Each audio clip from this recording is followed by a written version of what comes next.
Wow.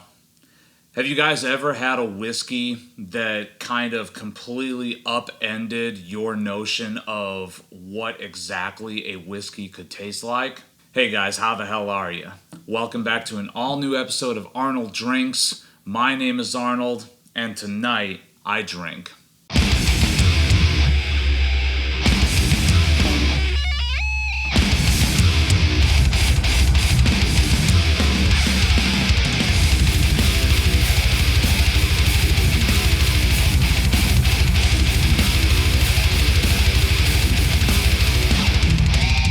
So recently I've kind of been getting super into barrel strength and cask strength anything, and especially with regards to scotches, my mind has just been blown repeatedly by barrel proof, barrel strength, cask strength, whatever the hell you want to call it, Scotch whiskeys.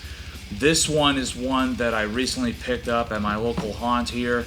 This is GlenAllachie 10-year batch 6 cask strength. So it does bear a 10-year age statement. It is cask strength. It is 57.8% ABV. This is a 700 milliliter. It is something that I have already partaken quite a bit in, as you can see by how much I've already dove into this bottle, but it's because I can't stop drinking it. It is one of those things where my mind is just repeatedly blown every single time I pour myself a dram of what this flavor profile, what the aromas, basically what all comes out of this bottle. It just blows my mind. First of all, you can see it's got a super dark color for a Scotch, so right away that already bodes well. I don't remember what kind of barrels these are matured in or finished in or anything like that. Let's see here. Under the guidance of master distiller Billy Walker, a process of slow fermentation, precise distillation, and long maturation in the finest casks from around the world delivers this fantastic single malt as natural as the rocky place it hails from. Distilled, matured, and bottled in Scotland, the GlenAllachie Distillers Company in Aberlour, Scotland. So, yeah, it doesn't really go into depth as far as what kind of barrels were used for the maturation and the finishing, but that being said, I promise you, get a bottle of this and your mind is about to be blown. Let me dive into it with you real quick here. So right away, big, deep, dark red fruit notes coming out, as well as dark chocolate. That's like the first thing that you notice on the aroma. Some big, sugary, desserty goodness. Brown sugar in there, bit of apple in there too. There is a bit of green fruit that's in there, but I promise you the red fruit is what is dramatically overpowering that. Like, we're talking big berry notes, a little bit of apricot that's in there too, maybe a little bit of mango, certainly some plum, and a lot of chocolate intermingling with that. Oh God, every time I smell this. Also, a big healthy dose of wildflower honey that's coming out of there too. Slightly floral, but it's, there again, very, very much overpowered by all the desserty notes. Let's just dive in. I can't put this off any longer.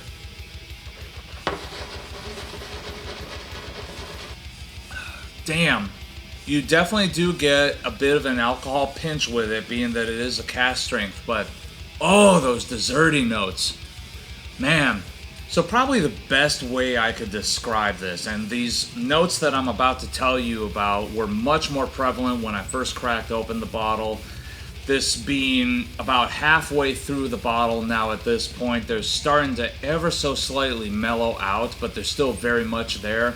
Have you ever gotten like some artisanal chocolate, like box or whatever, for like a gift? Like it's Valentine's Day, or a birthday or some other special occasion, Mother's Day, Father's Day, whatever, and you all of a sudden receive this box that's got all these crazy awesome chocolates in there. Like super sweet, but at the same time not like milk chocolatey Hershey sweetness or anything like that, not like Reese's sweetness. It's like really well put together, and it's complex, it's rich. You bite into those chocolates, you get a lot of creamy, velvety, berry influenced filling that's in there, maybe a little bit of toffee that's in there. But that is what you experience when you first take a sip of this, in my opinion. With my palate, I get big artisanal chocolates out of this with berry cream filling.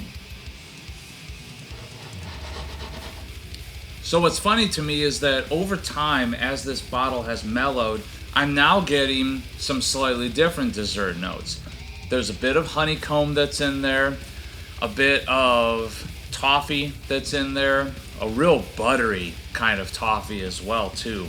A lot of honey. There's a little bit of a tannic thing that's happening now, so ever so slightly oaky, but it's like a sweetened oakiness that's in there. It's not something like when you get like a bottle of bourbon that you can tell has maybe been sitting a little too long. This is quite the opposite. It's like a rich, complex sweetness that's coming through. Oh my God. And I can't stress enough how much the proofage is actually hitting right now. This is 57.8%, which is pretty damn high for a Scotch. Because, I mean, you go into any liquor store and you're kind of hard pressed to find a cask strength or barrel proof Scotch. It's tough. They do exist, but you kind of have to really sift through sometimes to find them, because it's really tough. Going up and down that Scotch aisle, pretty much everything is between 40 and 50%. So a lot of people don't understand that, man, you get something that's barrel proof, that's cask strength from Scotland, and it's kind of mind-blowing. So far, every barrel-proof Scotch that I've gotten my hands on, that I've had the chance to try, has been mind-blowing, because all those flavors that you think are so awesome in the bottles of Scotch that you like are super amplified when you add a lot more proofage to it. So I can only imagine if this had a little bit of water added to it. Let's actually check that real quick. I haven't done this in a while. Let's see what happens. So just a few drops of water in there. Swirl that around to kind of mix it in. So just to lower the proof, just to see what happens. See, what's really funny is I'm still getting a ton of desserty notes from it. Like, there's still a little bit of alcohol in the aroma, which is funny. The honey is much more to the forefront after adding a little bit of water to it. That's just rich. That's deep and that's rich. A little bit more of an oaky characteristic actually comes out when you add a little bit more water to it. The chocolate is still very much present. The berry and the apricot notes get a little bit more subdued, but still a honeyed chocolate with a lot of oak. Super long finish on this. By the way, I didn't mention that before I had put in any water. This thing has a ridiculously long finish on it. So I can't stress this enough, man. This bottle is just an experience. So if you ever see this floating around, pick it up, because if you're like me and you like stuff that's interesting, that is different from the norm, and in a very palate-pleasing way, this is a phenomenal bottle. Like, this is honestly one of my favorite bottles that's on the shelf right now. I can't stress that enough. So thank you guys so very much for tuning in. Please remember to like this video, subscribe to this channel, tons more of this content to come. And as always, remember, take what you do seriously, do not take yourselves too seriously.